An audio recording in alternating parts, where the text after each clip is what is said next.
This woman Ishtar came to wage war against me in this life, during my near-death experience that became the creation event. She was the one who walked up and said, "An honorable king's death." This was after I killed at least 20 guys that were piled up around me, then falling on my own blade as I uttered a spell that sacrificed my life force to myself and denying them the satisfaction of attaining it. I've been told that it was a past life memory I experienced triggered by the moments as I drifted into a coma and saw the galaxies and stars above zip past me as I was taken up into the heavens, and I saw that all that was, took up the space on his ankle compared to the whole being that God was. Then I was on the beach and a giant being stepped from the light itself and had 1 foot on water and 1 foot on the beach, and the grains of sand under our feet was each a galaxy in the universe. He grew smaller as he got closer. His feet were made rainbows and clouds, and he had 12 candles lit on a candelabra, and in his left hand 7 pentacles, but there was something missing from them. As he got closer he began to resemble Zeus, or Santa Claus without the belly. His eyes were of fire and light. He spoke to and explained what it meant to be me. That he had a plan to make existence through me. That was why I was the most powerful angel in heaven, and why my position is depicted at the left hand of God's throne, his hand of creation. To be capable of housing the power of God himself without it destroying him. 2 others were made like this, and together we are the triune Godheads of creation. I am an incarnate of the triune of power. You see, time is an aspect of creation. It holds no boundaries or limits in heaven. The main aspect of my duty in heaven, as the legends go, apart from the son of the morning star, was general of heaven's armies here on earth, the commander of the guardian angels of creation. Oh, by the way, the memory was of Marduk at his death, who was the one that was to incarnate as Horus on earth and into the bloodline of the pharaoh. He was the god that Egypt believed was embodying every pharaoh that sat upon the throne.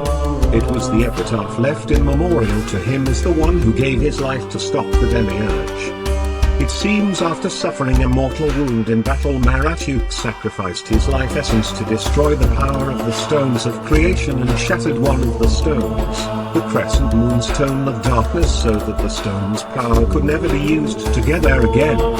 He used this distraction to fatally wounding the demiurge, and they both died as the floor beneath them gave away and the mountain of fire, now Mount Toba in Indonesia, erupted, which began the great cataclysm and destroyed the old world of man, the 8th Adam. But I seemed to have conveniently gotten sidetracked in the last video. The section pertaining from the introduction of Marduk in the Anunnaki Tales of the 7 Tablets of Creation.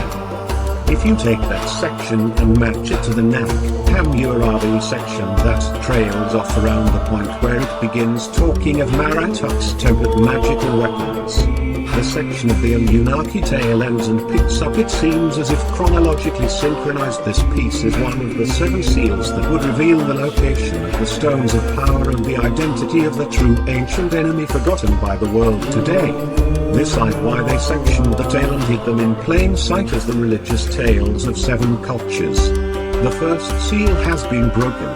Now we must face the first horseman, guardian of the first seal and one of the 7 ancient ones, the fallen angels of the dominions, the one of the 7 archons, the horseman of pestilence, famine and disease, Malik.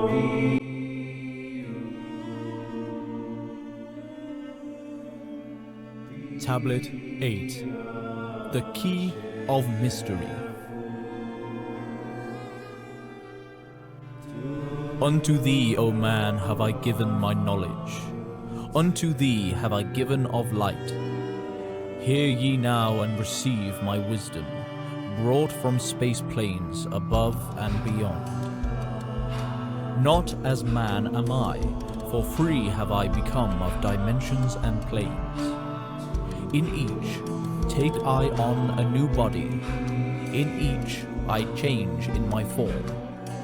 Know I now that the formless is all there is of form. Great is the wisdom of the 7, mighty are they from beyond. Manifest they through their power, filled by force from beyond. Hear ye these words of wisdom, hear ye and make them thine own. Find in them the formless. Mystery is but hidden knowledge. Know, and ye shall unveil. Find the deep buried wisdom, and be master of darkness and light. Deep are the mysteries around thee, hidden the secrets of old. Search through the keys of my wisdom, surely shall ye find the way. The gateway to power is secret, but he who attains shall receive. Look to the light, O my brother, open and ye shall receive. Press on through the valley of darkness, overcome the dweller of night. Keep ever thine eyes of the light plain, and thou shalt be one with the light. Man is in process of changing to forms that are not of this world. Grows he in time to the formless, a plane on the cycle above. Know ye, ye must become formless before ye are one with the light. List ye, O man, to my voice, telling of pathways to light, showing the way of attainment when ye shall be one with the light. Search ye the mysteries of earth's heart, learn of the law that exists, holding the stars in their balance by the force of the primordial mist. Seek ye the flame of the earth's life, bathe in the glare of its flame. Follow the three-cornered pathway, until thou too art aflame. Speak thou in words without voice, to those who dwell down below. Enter the blue-litten temple, and bathe in the fire of all life.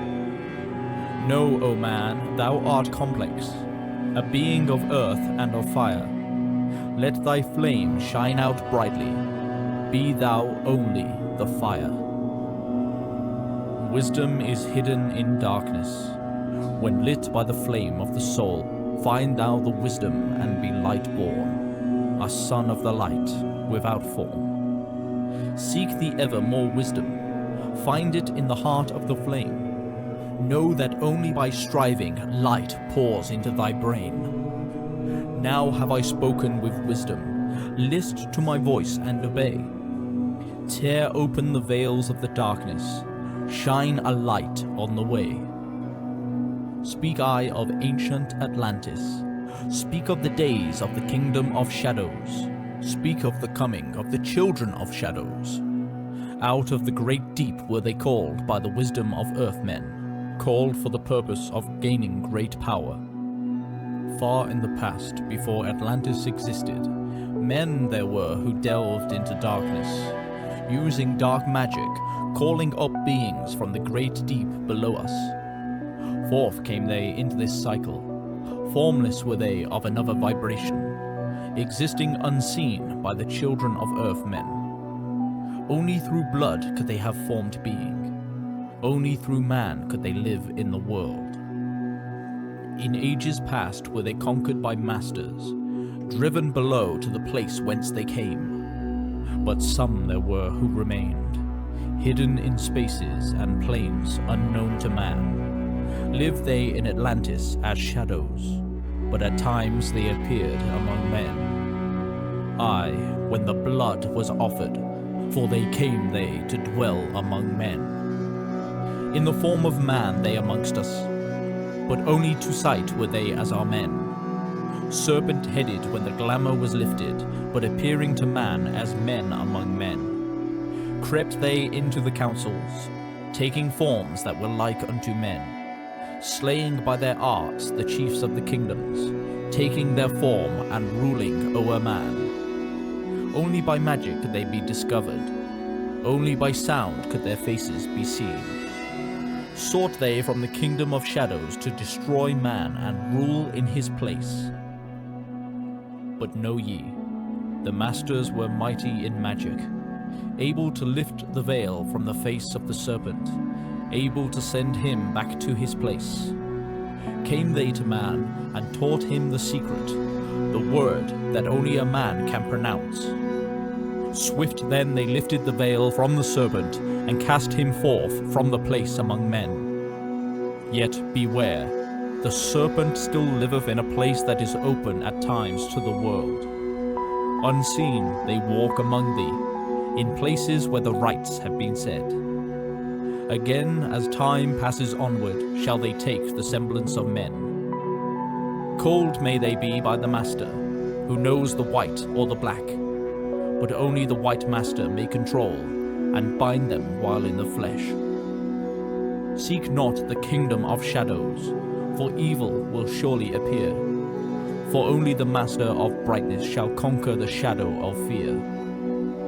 Know ye, O my brother, that fear is an obstacle great. Be master of all in the brightness, the shadow will soon disappear. Hear ye, and heed my wisdom, the voice of light is clear. Seek not the valley of shadow, and light will only appear. List ye, O man, to the depth of my wisdom. Speak I of knowledge, hidden from man. Far have I been on my journey through space-time, even to the end of space of this cycle. I glimpsed the hounds of the barrier, lying in wait for he who would pass them. In that space where time exists not, faintly I sensed the guardians of cycles. Move they only through angles? Free are they not of the curved dimensions. Strange and terrible are the hounds of the barrier. Follow they consciousness to the limits of space. Think not to escape by entering your body, for follow they fast the soul through angles. Only the circle will give ye protection, save from the claws of the dwellers in angles. Once, in a time past, I approached the great barrier, and saw on the shores where time exists not, the formless forms of the hounds of the barrier.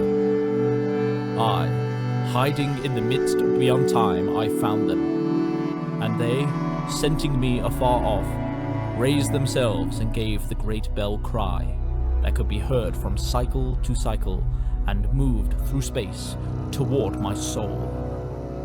Fled I then fast before them, back from time's unthinkable end. But ever after me pursued they, moving in strange angles not known to man. I, on the great shores of time-space's end, found I the hounds of the barrier, ravening for the soul who attempts the beyond. Fled I through circles back to my body, fled and fast after me they followed. Aye, after me the devourers followed, seeking through angles to devour my soul. Aye, know ye, man, that the soul who dares the barrier may be held in bondage by the hounds from beyond time. Held till this cycle is completed, and left behind when the consciousness leaves. Entered I my body, created the circles that know not angles, created the form that from my form was formed, made my body into a circle, and lost the pursuers in the circles of time. But, even yet, when free from my body, cautious ever I must be, not to move through angles, else my soul may never be free. Know ye, the hounds of the barrier move only through angles, and never through curves of space. Only by moving through curves can ye escape them, for in angles they will pursue thee. O man, heed ye my warning. Seek not to break open the gate to beyond. Few there are who have succeeded in passing the barrier to the great light that shines beyond. For know ye, ever the dwellers seek such souls to hold in their thrall. Listen, O man, and heed ye my warning. Seek ye to move not in angles, but curves. And if while free from thy body, thou hearest the sound like the bay of a hound, ringing clear and bell-like through thy being, flee back to thy body through circles, penetrate not the mist before. When thou have entered the form thou hast dwelt in, use thou the cross and the circle combined. Open thy mouth and use thou thy voice. Utter the word, and thou shalt be free. Only the one who of light has the fullest can hope to pass by the guards of the way. and then must he move through strange curves and angles that are formed in direction known not to man. List ye, O man, and heed ye my warning. Attempt not to pass the guards on the way. Rather should ye seek to gain of thine own light, and make thyself ready to pass on the way. Light is thine ultimate end, O my brother. Seek and find ever the light on the way.